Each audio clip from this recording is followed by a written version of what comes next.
जब मैं 17 साल का था तो मैंने एक बुक में पढ़ा था कि यदि आप हर रोज ऐसे जिएं जैसे कि यह आपकी ज़िंदगी का आखिरी दिन है तो आप किसी न किसी दिन सही साबित हो जाओगे।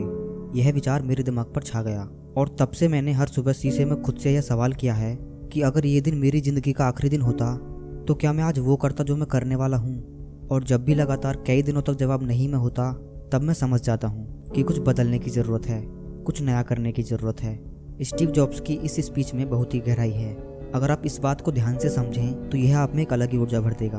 और इससे भी ज़्यादा ऊर्जावान उनके जीवन की कहानी है।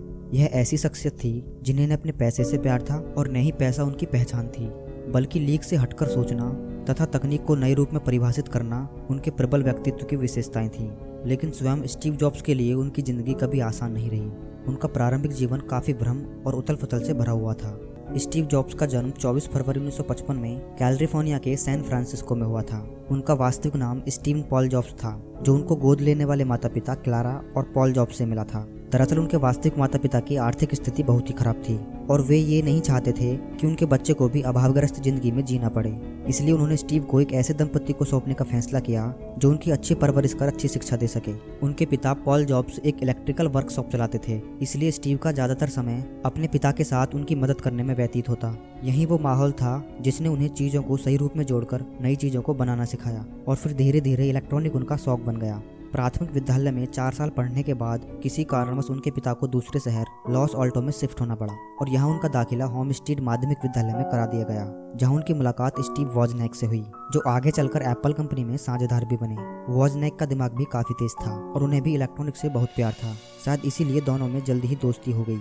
स्कूली शिक्षा पूरी करने के बाद स्टीव जॉब्स ने आगे की पढ़ाई जारी रखने के लिए रीड कॉलेज में एडमिशन तो ले लिया, लेकिन इस कॉलेज की फीस इतनी महंगी थी कि उनके माता पिता के लिए उसे दे पाना संभव नहीं हो पा रहा था। और स्टीव जॉब्स को भी अपने माता पिता का पैसा यूं बर्बाद करना अच्छा नहीं लगा, क्योंकि उन्हें उस पढ़ाई में ज़्यादा दिलचस्पी नहीं थी। इसीलिए 6 महीने बाद ही उन्होंने कॉलेज छोड़ दिया, जिसके बाद एक आधिकारिक छात्र के रूप में वे केवल अपने मनपसंद विषय कैलीग्राफी की क्लास लेने लगे। ये एक ऐसा समय था जब स्टीव के पास बिल्कुल पैसे नहीं होते थे, यहाँ तक कि अपने हॉस्टल के कमरे का किराया भी नहीं दे सकते थे, जिससे वे अपने दोस्त के कमरे में फर्श पर सोते थे और खाना खाने के लिए हर रविवार 7 मील दूर पैदल चलकर मंदिर जाते ताकि हफ्ते में एक बार पेट भर खाना खा सकें। उसके बाद वर्ष 1972 में जॉब्स को पहली नौकरी एक वीडियो गेम्स बनाने वाली कंपनी अटारी में मिली। वहाँ उन्होंने कुछ वर्षों तक काम किया, लेकिन जैसा कि होता है हर इंसान की जिंदगी का एक आध्यात्मिक पक्ष भी होता है और इसे पाने के लिए हर किसी का तरीका भी अलग। स्टीव के आध्यात्मिक पूर्ति का स्थान भारत था और जिसके लिए उन्होंने पैसे बचाने शुरू किए।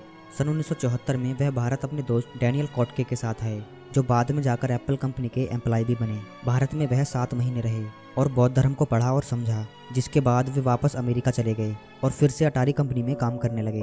और यहीं पर स्टीव जॉब्स और स्टीव वॉजनैक एक बार फिर अच्छे दोस्त बन गए।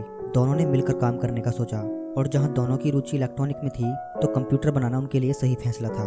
और दोनों ने मिलकर अपने पापा के छोटे से गैराज से अपने जुनून को हकीकत में बदला। उस वक्त स्टीव की उम्र मात्र 21 साल थी और इस काम को आगे बढ़ाने के लिए उन्हें इंटेल कंपनी के रिटायर इंजीनियर माइक मर्कुले से सहयोग राशि प्राप्त हुई। और काफ़ी मेहनत के बाद उन्होंने अपना पहला कंप्यूटर सैन फ्रांसिस्को के होमब्रू कंप्यूटर क्लब में पेश किया, जिसे लोगों ने खूब पसंद किया। जिसके बाद 12 दिसंबर 1980 को पहली बार कंपनी का आईपीओ बाजार में उतारा गया, जिससे एप्पल एक सार्वजनिक कंपनी बन गई। और एप्पल के इस आईपीओ ने विश्व के किसी भी कंपनी से ज़्यादा लगभग 300 व्यक्तियों को रातों ही रात करोड़पति बना दिया। उसके बाद जब एप्पल थर्ड और लिसा डेस्कटॉप बाजार में लॉन्च हुआ तो लोगों ने उन्हें ज़्यादा पसंद नहीं किया और कंपनी घाटे में चली गई और दुर्भाग्य से इसका जिम्मेदार स्टीव को ठहराया गया। और 17 सितंबर 1985 में कंपनी के बोर्ड ऑफ डायरेक्टर ने स्टीव को कंपनी से निकाल दिया, जिसके बाद वो टूट चुके थे।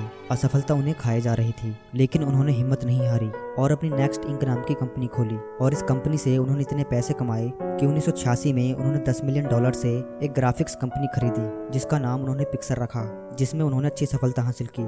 और इधर स्टीव जॉब्स के बिना एप्पल कंपनी घाटे में चल रही थी। तब एप्पल ने $477 मिलियन से नेक्स्ट कंपनी को खरीद लिया और स्टीव जॉब्स बन गए एप्पल के सीईओ। जिसके बाद उन्होंने एप्पल के अनोखे प्रोडक्ट निकाले, जैसे आईपॉड्स, आईट्यून्स और 2007 में एप्पल का पहला मोबाइल फ़ोन निकाला, जिसने मोबाइल फ़ोन के बाजार में क्रांति ला दी थी, जो आज भी लोगों के दिलों में छाया हुआ है।